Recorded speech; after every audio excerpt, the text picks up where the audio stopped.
আল্লাহর কোরআনের সবচাইতে দামি আয়াত, the greatest verse in the Quran. Ubay ibn Kaab রাদিয়াল্লাহু তাআলা আনহুকে বিষ্ণু সাল্লাল্লাহু আলাইহি ওয়াসাল্লাম জিজ্ঞেস করলেন, উবাই বলো তো কোরআনের কোন আয়াতটা সবচেয়ে সেরা? উবাই জানেন, তারপরে বললেন আল্লাহু ওয়া রাসূলুহু আ'লাম, আল্লাহ আল্লাহ রাসূল ভালো জানেন। দেখেন কত বিনয়ী ছিলেন সাহাবারা, জেনে উত্তর দিতে চাইতেন না, ভাবতেন না জানি বিষ্ণুনবী নতুন কিছু আমাদেরকে জানায়।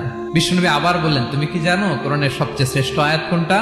এবার উবাই ভাবলেন এবার আমি উত্তরটা দিয়েই দেই। তিনি বললেন আয়াতুল কুরসি, আল্লাহু লা ইলাহা ইল্লা হুয়াল হাইয়ুল কাইয়ুম, এটা শ্রেষ্ঠ আয়াত। বিষ্ণুনবী খুশি হয়ে উবাই ইবনে কাবের বুকে একটা চাপড় মারলেন, এরকম আদরের চাপড় দিয়ে বললেন, লিয়াহনিকাল ইলমু ইয়া আবুল মুনজির, হে আবুল মুনজির, জ্ঞান এবং প্রজ্ঞা তোমার জন্য মোবারক হোক, তুমি ঠিক বলেছো। সুবহানাল্লাহ পড়ে। তাহলে এই প্রথম ইনফরমেশনটা আজকে জানলাম, কোরআনের সর্বশ্রেষ্ঠ আয়াতের নাম ৬,২৩৬টা আয়াতের মধ্যে থেকে সবচাইতে দামি আয়াত।